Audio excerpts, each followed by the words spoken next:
Hello, everyone. Welcome back to the AAS YouTube channel. And this is part of the awesome stuff. This is part of the really good stuff. This is the AAS Journal Author Series.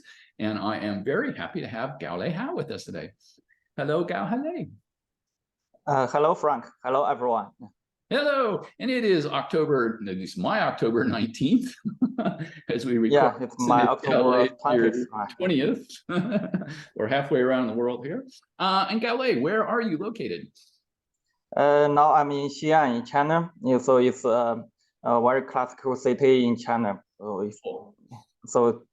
Maybe everybody know the great dynasty, Tang Dynasty in the history of China. It's Nice. about, I think, over 1,000 or 1,500 years ago. Very nice. I'll have to put that on my Bitbucket as a place to visit. So yes, very cool. And Gao-Lei, what is your position there? Sorry? What is your position there? Now I'm a professor in School of Physics at Xi'an Jiaotong University. Very cool. Great. Yeah. So actually, I just studied my current position formally from last in February of 2022. Yeah. Cool. Very nice. Just over 1.5 years ago. Yeah. Very nice. Very cool. Let's see. And it is October. So is it changing? Is fall coming? Is autumn coming in China? Does it snow there where you're at? Not yet. Now it's still no. It's just the end of autumn. It's maybe it's closing to the winter time. Yeah. Oh, okay. Very cool. Good. And Gao-Lei, what do you like to do for research?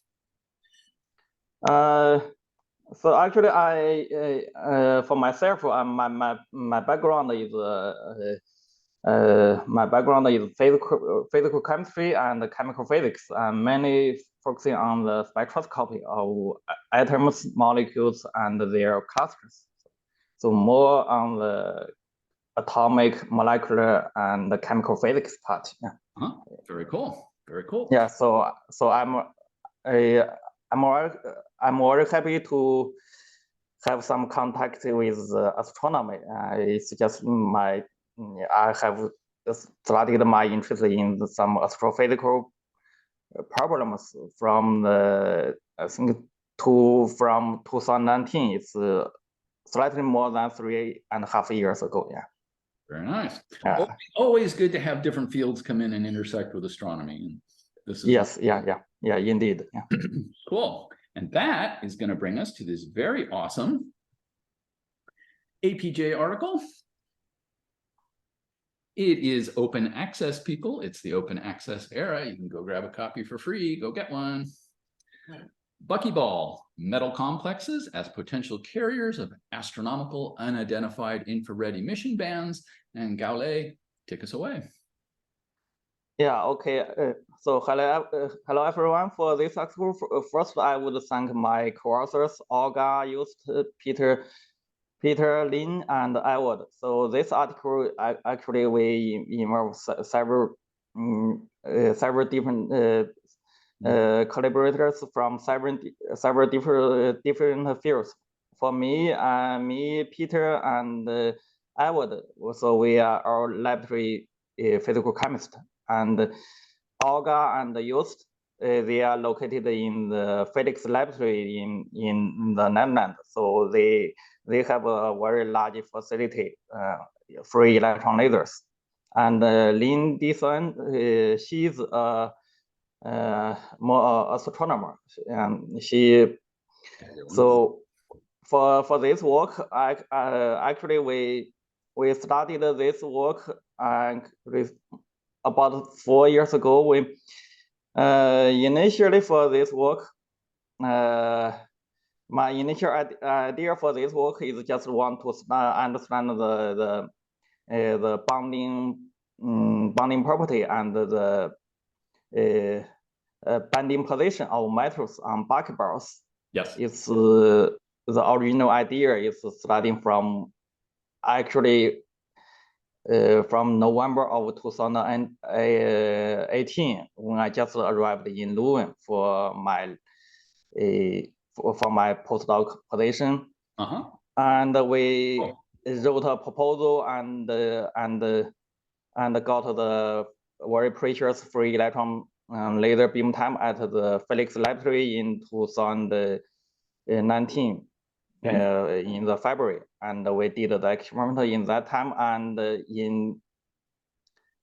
I think it's in May or in June in 2019, I read a very old paper from Harry Kroto. So you're the Nobel Prize winner of 1996 for the discovery of C60.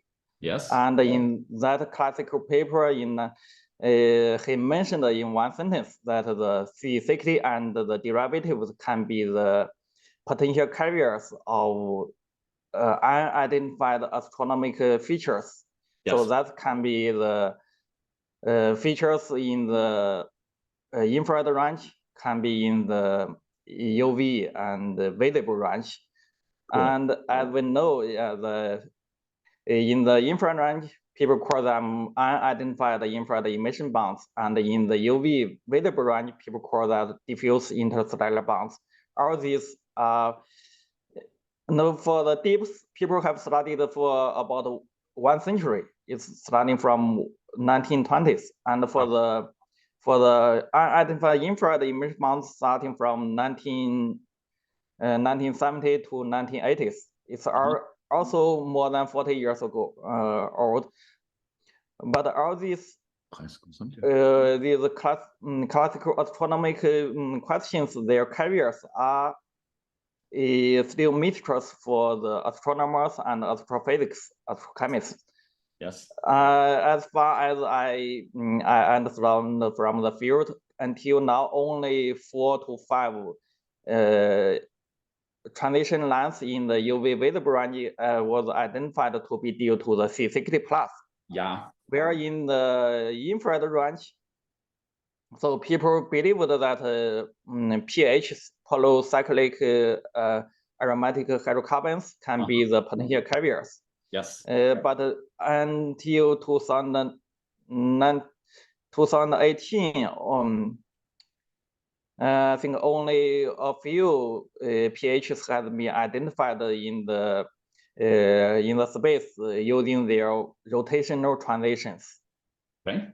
But their infrared spectroscopic features and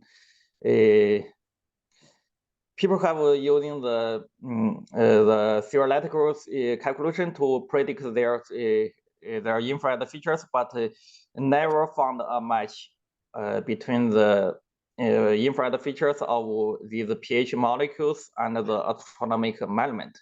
So that's my interest in this this very interesting field, and whether as we can recall, the Kroto already made the speculation in 1990s, early, I think it's in 1992 or 40 years ago, 30 years ago. Thereabouts, yep. Yeah. And just I think in the paper we have written that I think where and yes, Kroto, yeah. Kroto mentioned the charge transfer complex of fluorines with cosmic bonding metals can be the potential carriers of these astronomical features. So with this early speculation from Kroto, and also our capability and also our capability to produce these metal fluorine complex in the laboratory. And also we have obtained the precious free electron laser beam time at Felix Laboratory. Now we have opportunity to measure their laboratory features. So with the laboratory features, we have the opportunity to compare them with the observation, either from the Spitzer or from the Herschel Space Telescope. Cool. Yep. So that's how this idea originally get to birth. Thank you. And it's a very long history, but it's it's a very precious, it's a very valuable experience for me to really think about, at least from a laboratory spectroscopic point of view, to think about the astronomical problems. Yeah. Yes. Cool.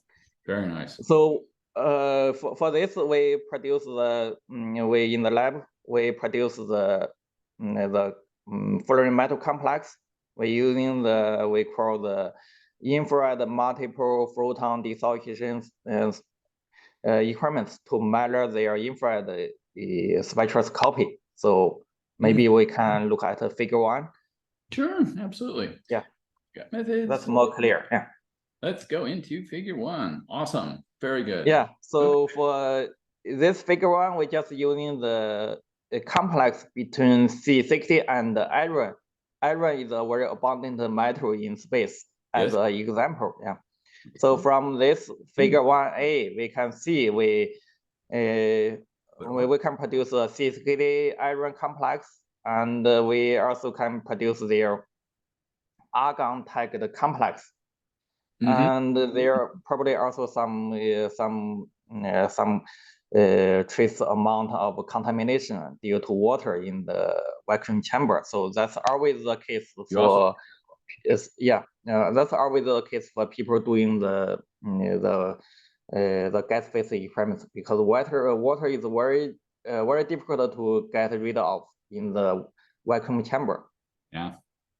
So here I must want to mention why we try to use argon tagged complex for the experiments. Or for this experiments, as I mentioned, we use the infrared multiple photon dissociation. So this is not maybe many people know the absorption experiments, either in the UV with absorption experiment or using the FTIR. So all these measurements measure the absorbance of light by the substance you want to study. But here in the gas phase, the number density of these complex is very low. Normally we only have 10,000 ions in a cubic centimeter. Yeah. Okay. So that's very low density. So think about you have about 10 powers 9 to 10 powers 10 number of photons. You have such a large number of photons to hit a small number density of ions. You will not see any observable change of the light intensity. Yeah. However, we for people doing the chemical physics, so they have very clever method. This method actually was invented, I think, 40 years ago by another Nobel Prize winner, Y.T. Lee. Yes. I think in the 1980s. About, yes. So they found we can, when light interacts with these ions, the ions can absorb the light, then the ion itself can have some change. For this case, if we hit the light with the C60 iron complex with argon, then due to the weak bonding interaction between argon and the C60 iron itself, then the argon can be kicked off from the complex. So that's what we show in the figure 1A. So here we can see when we using the 515 wave number light interact with this complex, we can see the intensity of the C60 iron argon complex decrease, where at the same time the C60 iron itself increase. So this means the argon get dissociated from this complex. Then we can change the wavelength now we have 115, and then we can scan all the wavelengths, like we can scan from 400 until 1600 with numbers.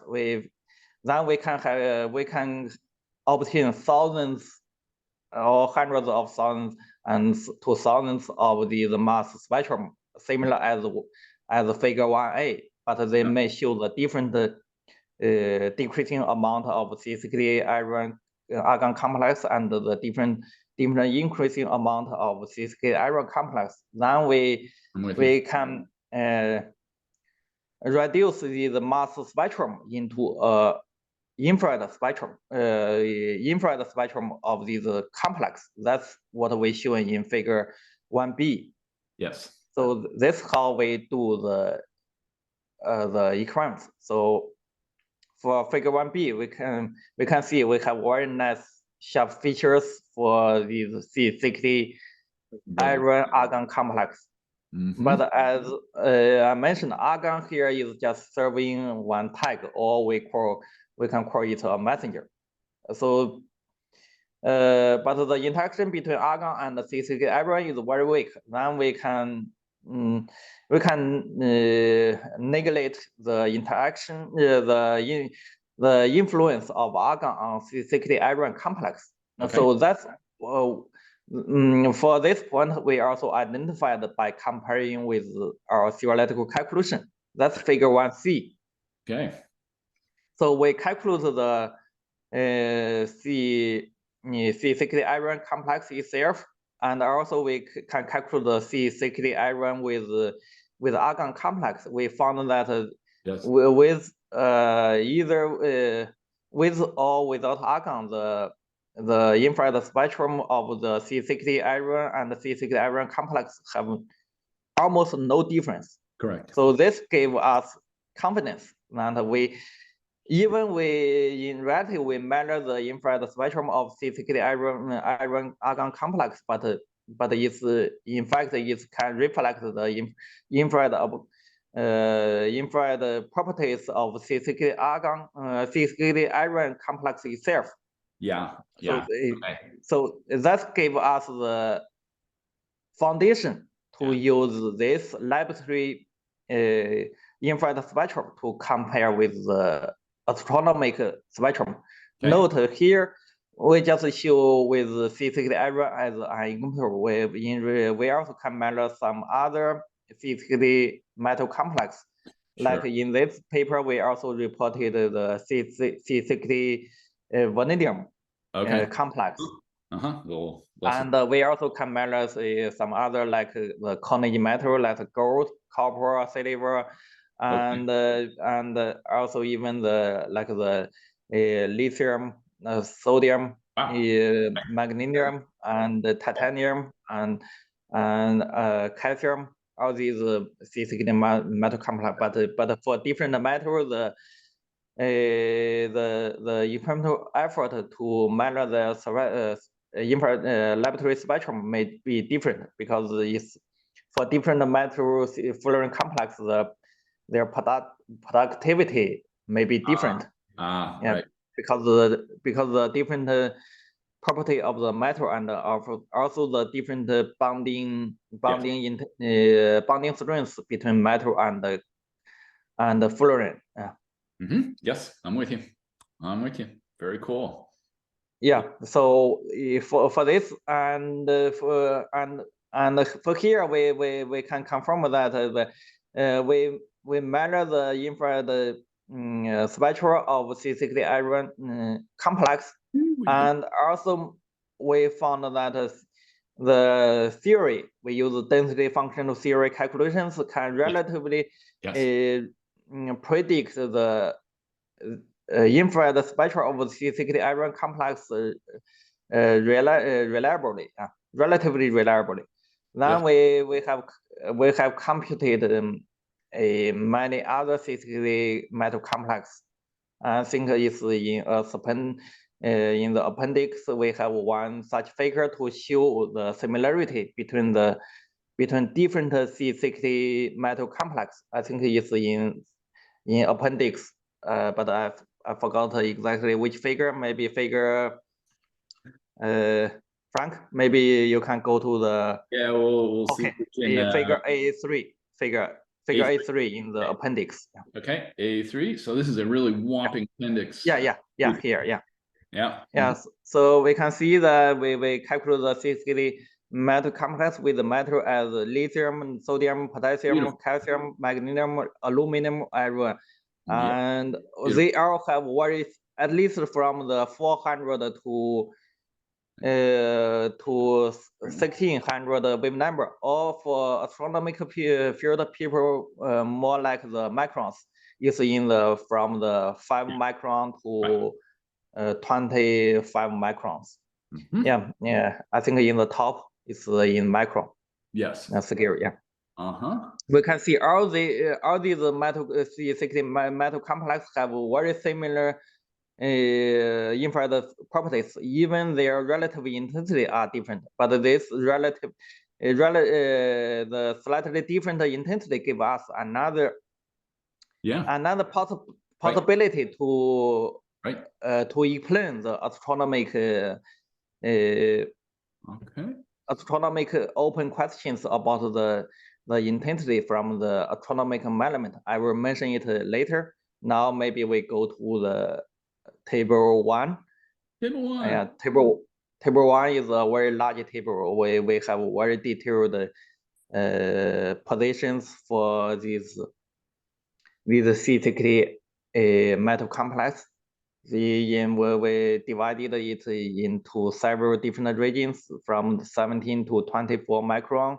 Yes. Here we can have the laboratory element for the C60 iron, and we also compare with the four features of C60. In this range, C60 have two special features. It's one is in 17.4 micron, another is in 18.9 micron. Okay. Yeah, for these C60 two C60 features, we can find the correspondence for the C60 metal complex. And note that in these different observations, like in the planetary nebula TC1, LMC 56, SMC 16, and LIN 49, they all have these C60 features, and a part of this, they also have many other features. Indeed. So for other features, we can also find the correspondence between the observation and the C60 metal complex. Yes. And in the other wavelength range, that's in the 6 to 10 micron, 10 to 14 micron, we also found the similar correspondence. Cool. And for this, give us some hint that the C60 metal complex may explain the many other unexplained small features from the observation in a reasonable way. Because for the crossover, if you only find one feature that they have correspondence, then that can be a coincidence. Or you have two, you also can say they are coincidence. But now we have over 10 features, we can have relatively good correspondence. So that gave us confidence that there must be connection between the C60 metal complex with the observational infrared features. Yes. Cool. Then for this, we carried out a very nice statistical cross correlation analysis. I think that's we need to go to table 2. I think it's in table 2. Yeah. Yep. There we go. Yeah. So I think this cross correlation analysis is it's a very important method in astronomical field. Maybe I'm wrong, but from what I read from the papers published in astronomical journals like AAPG or MRS, people normally use this method to get some connection between different phenomena or trying to find some hint. Yes. Yeah. So here we can see we calculate the correspondence cross correlation coefficient between these C60 metal complex with the TC1 RMC 15.6, SMC 16, and Lin 49. We can find that here for C60 we C60 itself. That's our comparison. C60 plus, because these species has been formally identified and have already obtained the consensus by the committee that they exist in space and they can contribute to the astronomical features. Like for C60, you see in different astronomical objects, they roughly have the coefficient around 0.6 to 0.8. Okay. Yes. Yeah. Yes. And we found for like the C60 iron, we have the coefficient in around 0.7. In some cases, like in the Lin 49, and we have a much higher cross correlation coefficient than the C60 itself. And in SMC 16, they have similar. It's for C60 iron is 0.67, and C60 is 0.66. Yeah. Okay. In another case, I think I think this is a very reasonable connection between the laboratory measurement and the observation. But here I also want to mention one drawback of our method, experimental method, because in the laboratory measurement, we're using the multi-photon. For the multi-photon, there will be non-linear effect on the intensity of the infrared features. Right. So that will affect our cross correlation coefficient. But if we using the density functional theory calculated upon the intensity to make some correction of our laboratory spectrum. Okay. So got it. Then we can improve the cross correlation coefficient. Yes. I think it's in the which one? It's in the fourth column. 1, 2, 3, 4, 60. Yeah. Yeah. Fifth column. Okay, sorry. Yeah, we can see the cross correlation coefficient slightly increase, but at least I think this about 0.7 cross correlation coefficient from statistical analysis. This is relatively good. Yeah. Maybe Frank, you are an astronomer. You can comment on this. How good about this cross correlation analysis? Ooh, you're asking the wrong person if you're asking for astronomy. Okay. I'm not an infrared astronomer, but I'm following you, and I think the correlations look really good, right? I mean, they're above the C60, and so it makes a pretty strong case for those metal complexes over the base. Yeah. So for this analysis, it's not me do the analysis. My co-author Lin did this analysis because she's an She's the from infrared astronomer. astronomer. Yeah, she's an astronomer. So Right. so we after this, we have we found they have good correlation. Correlation. Then we must need to do some further analysis. Yeah. Now let's we go to figure. I think it's figure 2. Yeah. Now we're gonna do the spectrum. Yep. Yeah. Yep. Figure 2, we use the laboratory measurement. Is I think it's which one is blue lines? Okay, that's C60. Yeah, blue lines. Plus, The black lines is from the astronomical observation for the different astronomical objects. Got it. Okay. And the red line is from the C60. That has been very well studied. Right. So for here, we just assume a thermal excitation model to estimate how many of these C60 metal complexes are needed to produce Correct. Yes. the measured observational intensity, infrared intensities of these observational features. Okay.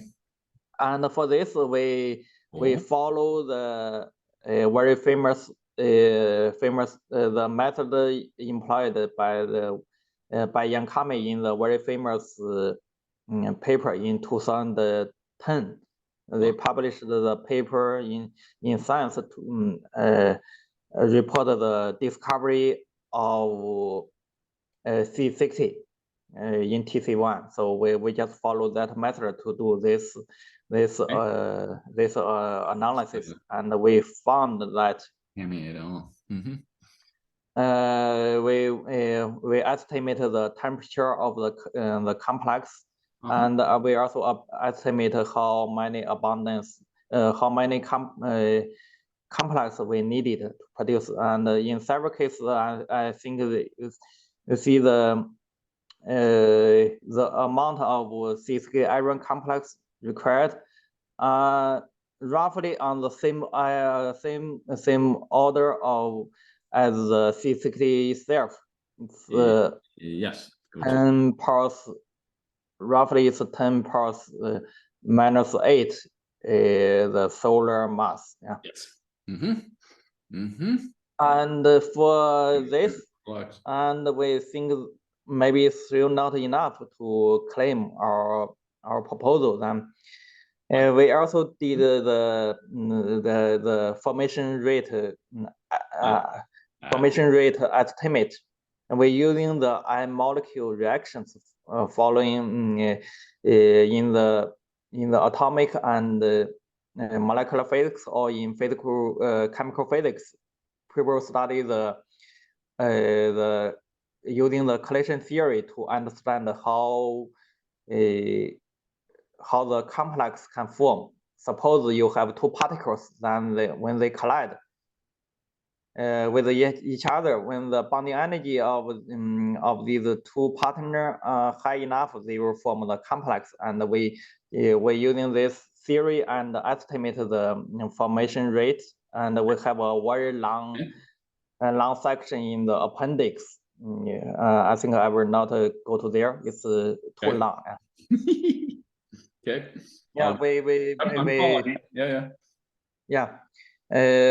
we estimate the formation rate, and we using the reported abundance of C60 and also the different metals. We found that if we starting from the Big Bang and until now it's it's more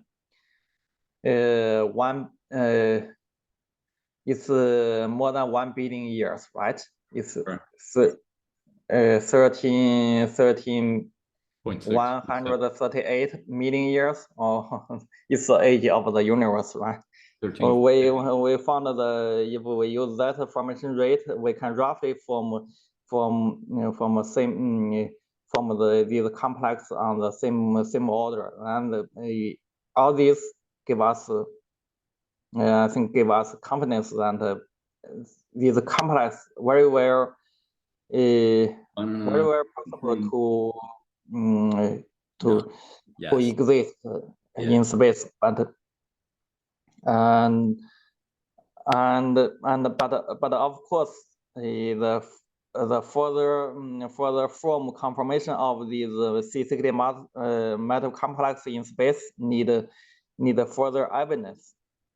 Sure. And here I also want to mention another astronomical open questions. So actually at the beginning I already mentioned a little bit about the intensity, the relative intensity of the 4 features due to C60. So that's in this figure, it's marked in by the blue dashed lines. Yes. That indicates the 4 C60 features. It's in 7 micron, 8.5 micron, 17.4, and 18.9 microns. Yes. So we can see clearly in the different. Pretty good. In the different objects, their relative intensity are different. Mm-hmm. So we know that for the to explain the infrared features, we have 2 different models. One is a thermal excitation model, another one is a fluorescence model. When you're using the UV photon to excite the molecule, then it's jump into the excited state. Then from the excited state, it will emit photons to jump back to the ground state. And this is a fluorescence mechanism. But either this thermal excitation model or the fluorescence mechanism cannot explain the relative intensity. Why in different astronomical objects their relative intensity are so different? Yeah, and actually in around in 2015, another astronomer they have suggested if the other molecules or species contributed to these 4 features a little bit, then this problem can be solved. But that require other contributors. But as far as I know, as far as the people believe that only C60 have been confirmed, then C60 plus can contribute a little bit, but C60 plus don't have these 4 features. Their features are slightly different from the C60 itself. Okay. Then, sure. However, for these C60 metal complex, they have the exact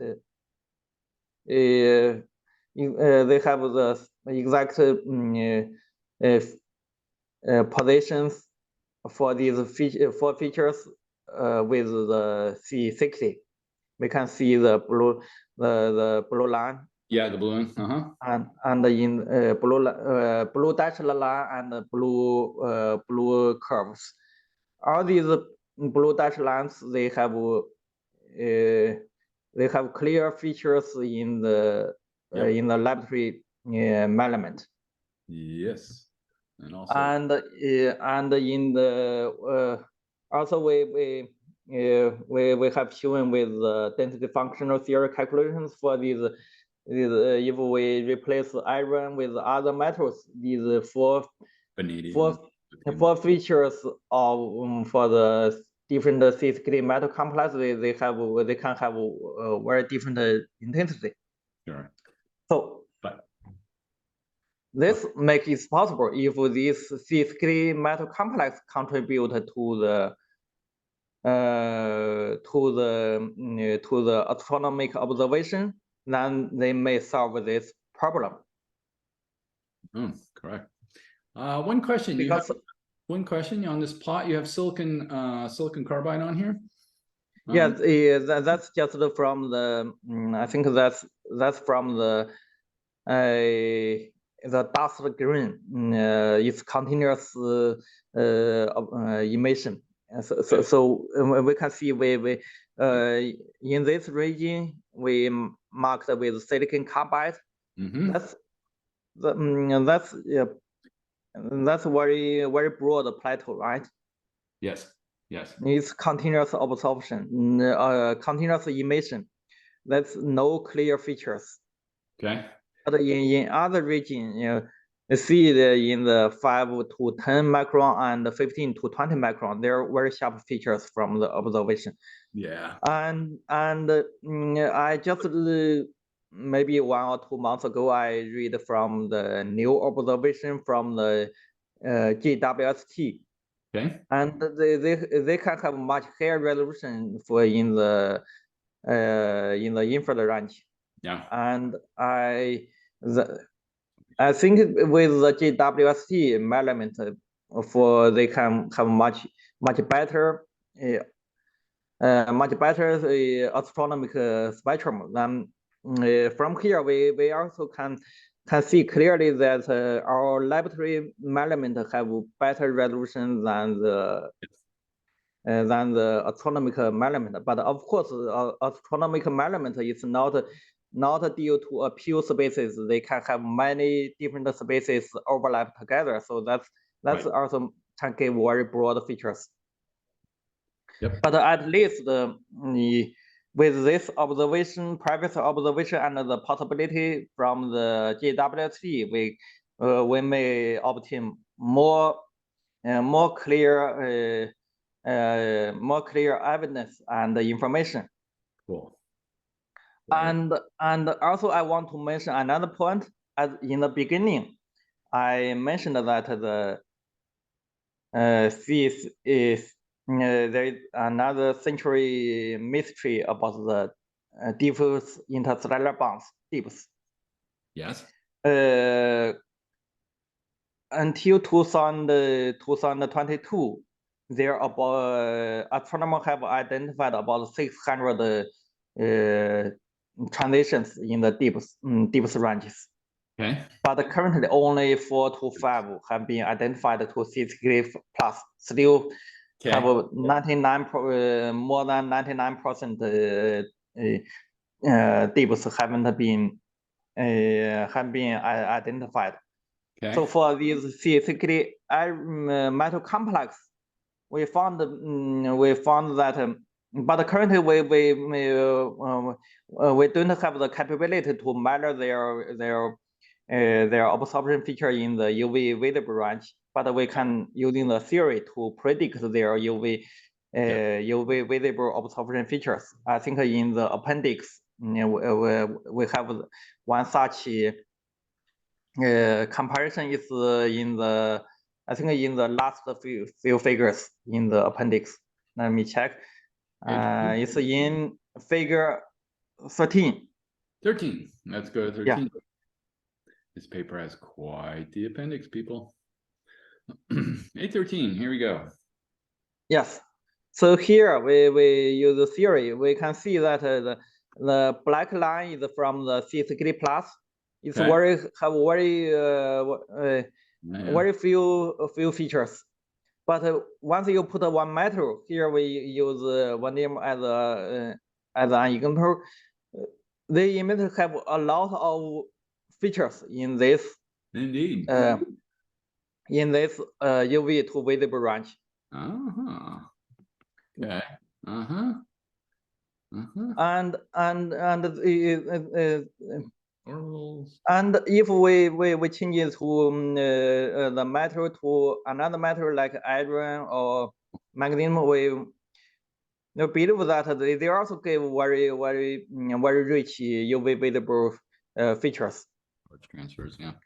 So, but as I mentioned, for the theory, we currently very difficult to predict exactly the positions of these features, but they can give us some information. They have rich features, and these rich features may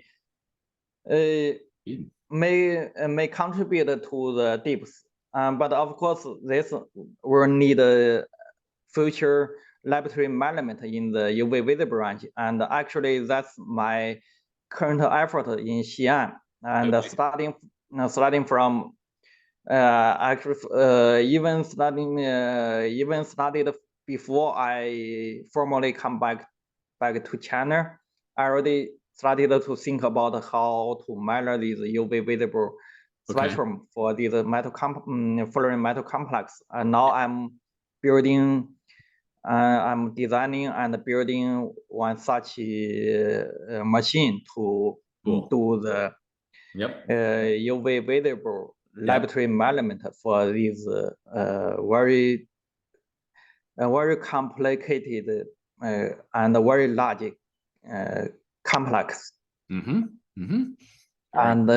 I now it's in progress. I hope in 1.5 years we can report some first result on these complex, but they still need a lot of effort.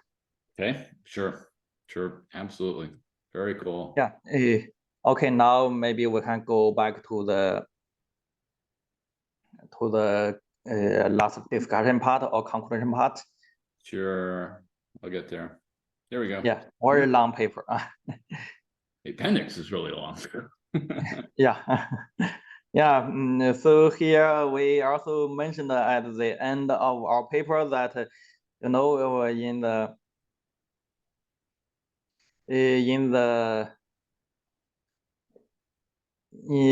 space, people now still don't understand why C6 can form in the space and why there are so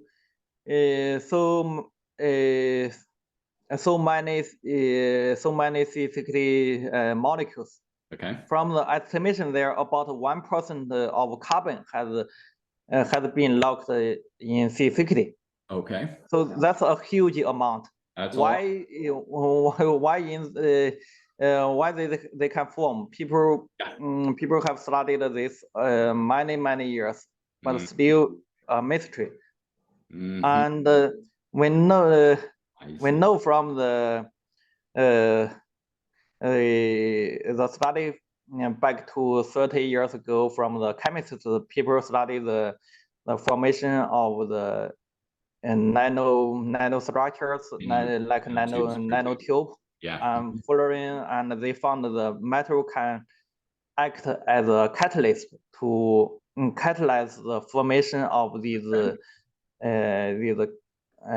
carbon structures or carbon cages. Yes. If the C3 metal complex really exists in space, whether these metal serve as a catalytic center to help the formation of the C60 cage in the space. I think that's is a very interesting question to think about. Indeed. Even better. But still need a lot of effort to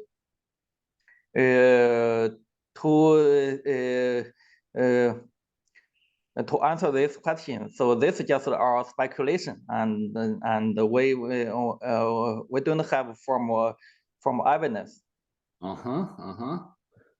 right. But I think this is a very interesting proposal, and at least give people some idea to think about this direction.